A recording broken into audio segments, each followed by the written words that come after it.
gabi. Ang dami pinagdaanan dito, right? Pero ngayon ito yung resulta. So again, pag merong nagsimula, may susunod. Sino kayo susunod? Guys, memorable itong lugar na to. Kasi kung hindi ako nagkakamali, talagang ina-expect ng building owner na gamitin to for cargo grill purposes. Yung ibang grupo dito may nagka-cargo grill. So tulad ng sinabi mo, may nauna, dapat merong at ang kasunod, sino yung kasunod?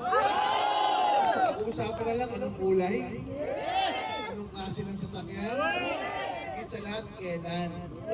Kailan ba kailan? Galing ako sa isang meeting. Isang meeting, sabi ng isang leader ko, kami nakabook na kami every month may maglalabas.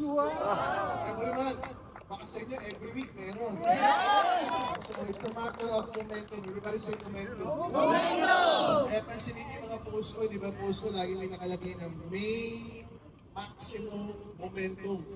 Every day, every week, may isang grupong sumasalpak sa company. Iba-iba. Pagkatus nito, babalik ako head office. May isang malaking grupo, pangalan Diamond Business Club. Wow! Galing sa kabilang bakod. Buong grupo lumipat, itutur ko sa office mamaya, mga alas 7. So makikita nyo ito guys. So ano ibig sabihin nun? Ito yung panahon na dapat magpursige na magpursige. Ito yung panahon masarap sabayan. Kahit hindi kung pagpunta mo ng office, ba, daming tao ah. Magtataka ka maraming tao, magtaka ka pag-aalok-alok. Ano ibig sabihin nun? Pag maraming tao, ayan, maraming nagtatanong, ba't maraming tao? Ano meron sa product, ano meron sa business, ano meron sa company. Plus, in 3 months time, ilalabas natin yung mga bagong products, yung TerraFusion na blower, TerraFusion na food device, at yung NMN na product natin. So with these 3 new products, ito na yung magiging wave 3 ng AGG. Yun! Kung nakilala tayo sa C24/7, nakilala sa Live Beverages, because of these 3 new products, maraming probinsya at maraming bansa pa ang mabubuksan. So kung nangangarap ka ng ganito, dapat lang. Kasi hinanda na namin yung mga daan. Right? We prepared the bridge and the road. Ang kulang na lang, sasakyan, tsaka kayo. The infrastructure is already there. And we're building more infrastructure. So ang kailangan na lang namin, mga entrepreneurs, mga leaders, na yung pangarap hindi mapantayan. Diba? Ba't hindi mapantayan? Ayaw na matulog eh. Diba kami mga eyebags si Dindo? Hindi na eyebags, mga bagahe na.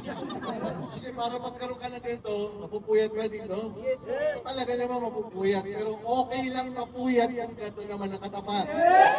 Okay lang mapuyat kung 6 figures, 7 figures naman ang katapat. So it's just a matter of time. Ito na yung time natin guys. Ito na yung time.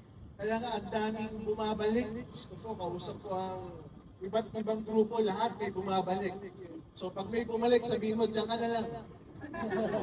Masaya na kami, pero pag gusto talagang bumalik, entertaining nyo, okay lang naman. Kung dati ng kapamilya at kasama, kung okay, kung gusto nilang bumalik, bumalik na. Okay? Isang grupong kamitin ko, grabe pala. Pag may bumabalik, pag may nawawala, napapalitan at yung bumabalik, grabe. Yes! Times 24. So, congratulations Dindo. Alam ko, linggo-linggo, buwan-buwan, may maglalabas ng sasakyan sa grupo nyo. It's just a matter of time. Kailan, anong panahon, may araw pa ba o wala na? Basta importante yung pangarap mo, sunrise or sunset, buhay na buhay na buhay. So, moments like this would remind you, Joyride. Dati motor lang. Motor lang, di ba? Ngayon, sports car na tulog na. So, I hope you will inspire others not only from your network, but from the entire network of AGG to dream more. Diba? Mas bumataw pa kasi ito na yung panahon ng AGG next week. God bless each and everyone. More power. More power to everyone and more power to our assistant.